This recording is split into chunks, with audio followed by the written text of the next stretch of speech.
السلام عليكم ورحمة الله وبركاته. أهلا بيكم في قناة طلباتك أوامر مع دنيا رزق على اليوتيوب. حبايب قلبي، يا رب تكونوا بصحة وخير يا رب إن شاء الله. الفيديو بتاعنا النهاردة عن معشوق الجماهير، الراعي الرسمي لخروجاتنا بره، سواء بقى عائلات أو شباب. لما بنخرج بره أول حاجة بنفكر فيها ناكلها هو سندوتش الشاورما السوري، أو حتى كمان لما بنطلبه دليفري في البيت. النهارده هقول لكم على التفاصيل والأسرار، هنعمله في البيت بمنتهى الاحترافية.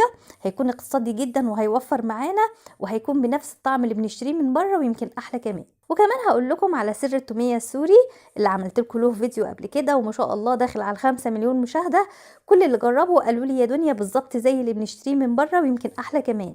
التوميه دي انا عرفت سرها من واحد سوري شغال في مطعم، اداني كل التفاصيل والاسرار، ربنا يبارك له يا رب ان شاء الله. يلا بينا نسمي الله ونصلي على الرسول وندخل في الفيديو بتاعنا ونشوف احلى شاورما هنعملها مع بعض ازاي. بسم الله. اول حاجه هنبدا بيها هنقطع صدور الفراخ. انا هنا جبت كيلو الا ربع فراخ بانيه من عند الراجل بتاع الفراخ.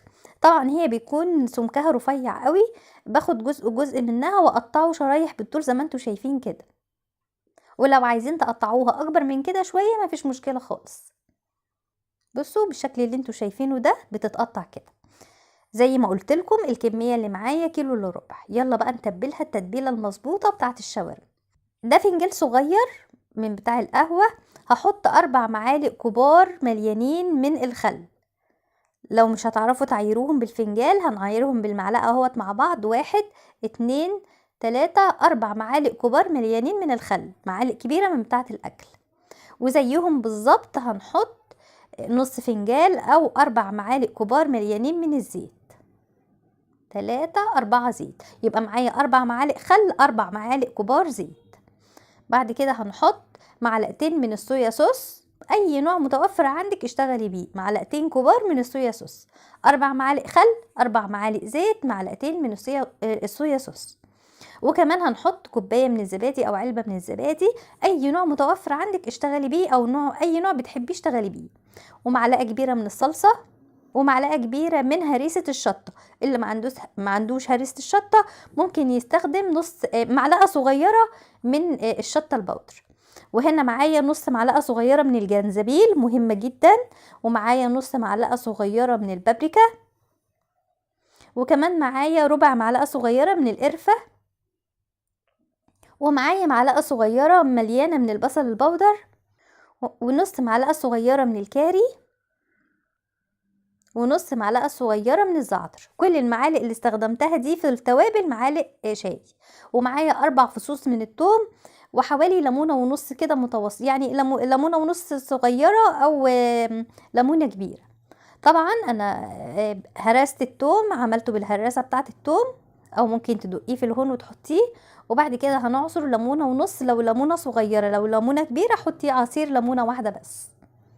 وهنقلب بقى كل التتبيله دي مع بعضها كده تقليبه حلوه لحد ما كل المكونات تختلط مع بعضها كويس.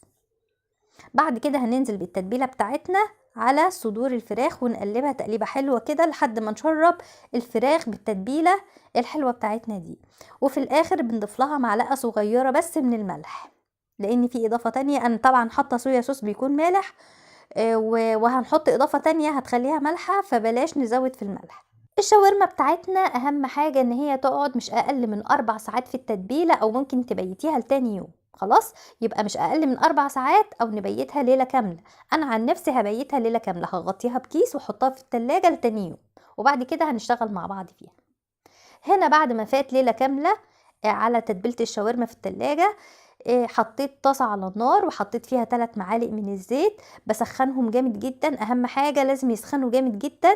وبعد كده ننزل بالشاورما بتاعتنا والتتبيلة اللي فيها على الطاسة، ونبدأ نقلب فيها. وما بنحط لهاش مية خالص، لان التتبيلة فيها مية والفراخ هتنزل مية وهتستوي في المية اللي هتنزل منها. في المرحلة دي وقبل ما تستوي هنحط لها حاجة من الاتنين، يا اما مكعب مرقة يا اما كيسين من المرقة الفورية.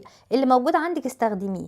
انا عن نفسي بحب المرقة الفورية البودر فهستخدم كيسين، واللي مش متوفرة عنده يحط مكعب مرقة. هتقولوا لي يا دنيا المرقه مش حلوه، اللي عايز يوصل لنفس الطعم اللي بنشتريه من بره بالظبط لازم يضيف المرقه. لو عايزه تستغني عنها استغني، مفيش مشكله ومش هتاثر في الطعم قوي، بس اللي عايز يوصل لنفس التست اللي بنشتريه من بره يحط المرقه. بنفضل نقلب فيها لحد ما تشرب ميتها خالص وتكون بالشكل اللي انتوا شايفينه ده، تفلفل كده وما يبقاش فيها اي ميه خالص. كده تمام، الشاورما بتاعتنا استوت. كده خلصنا الشاورما واستوت. يلا بقى نعمل شويه التوميه العسل اللي عجبوكم ومفيش حد جربها وقال لي عليها وحشه. يلا بينا.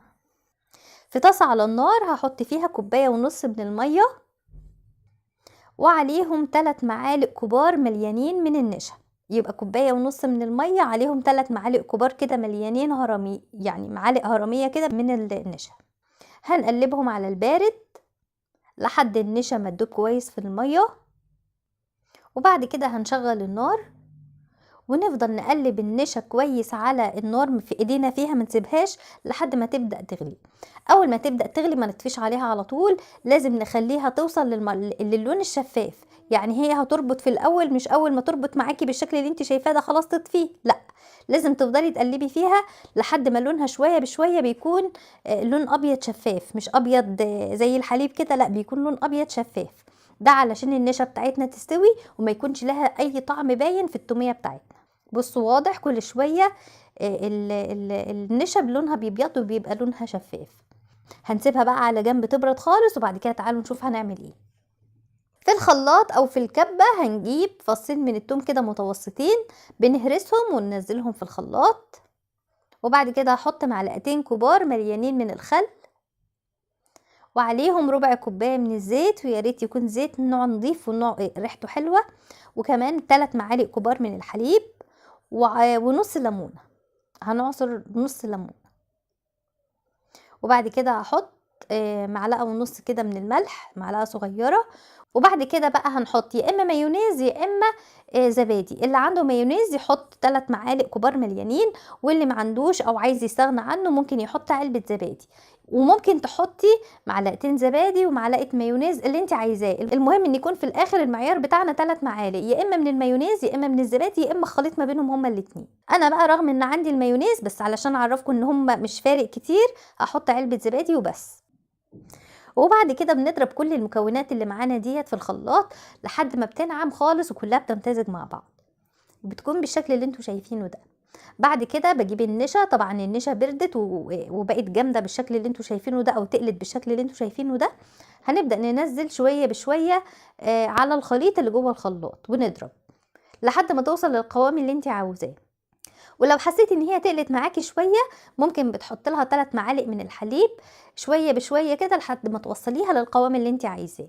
اهم حاجه ما بتخليهاش تقيله قوي، لان هي بعد ما بتقعد حبه او بتحطيها في التلاجة بتتقل، فما نخليهاش سمكها تقيل، بنخليها متوسطه. تعالوا بقى نفضيها في طبق. بصوا شكلها عامل ازاي. طبعا اللي هيقولي خفيفه، لا كده مش خفيفه، ده القوام المظبوط، لان بعد ما بنحطها في التلاجة بتجمد اكتر من كده وبتتقل اكتر من كده.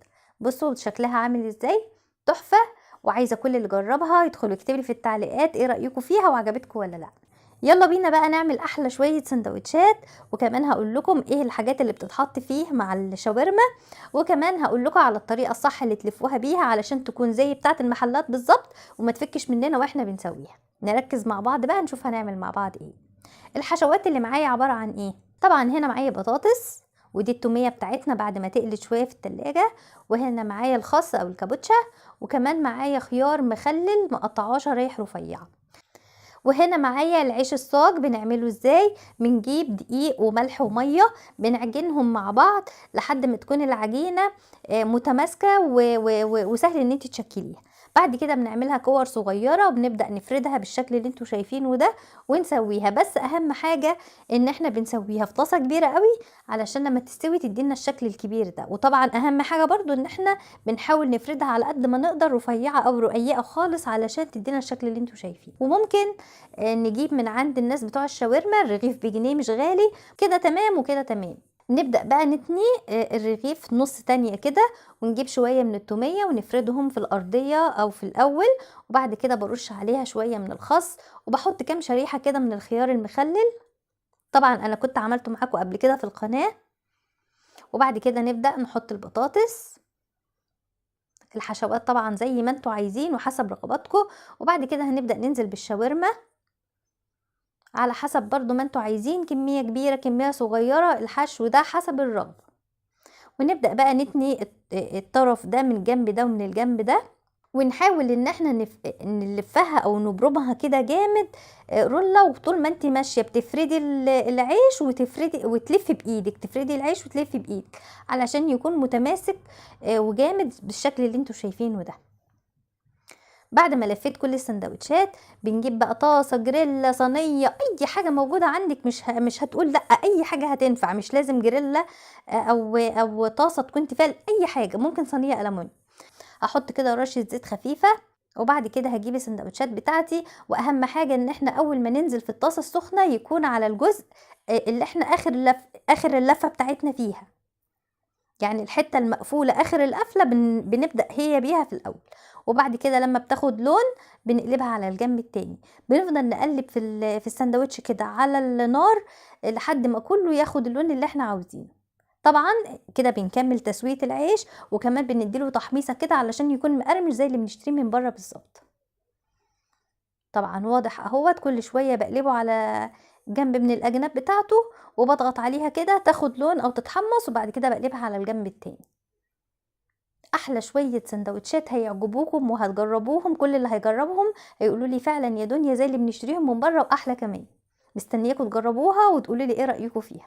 كده تمام، بعد ما اخدت لون من كل الاتجاهات تعالوا بقى بنقدمها ونشوف شكلها عامل ازاي. بصوا ما شاء الله، شكل السندوتشات تفتح النفس على الاكل، طعمها وريحتها تجنن.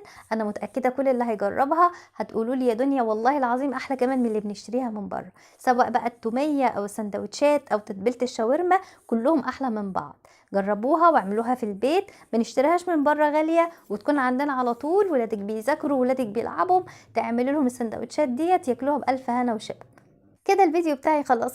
اللي عجبته الشاورما بتاعتي يا ريت يعملي لايك، مستنيه تعليقاتكم وتجربوها وتقولي لي ايه رايكم فيها. واشوفكم يا رب على خير الفيديو الجاي، والسلام عليكم ورحمه الله وبركاته.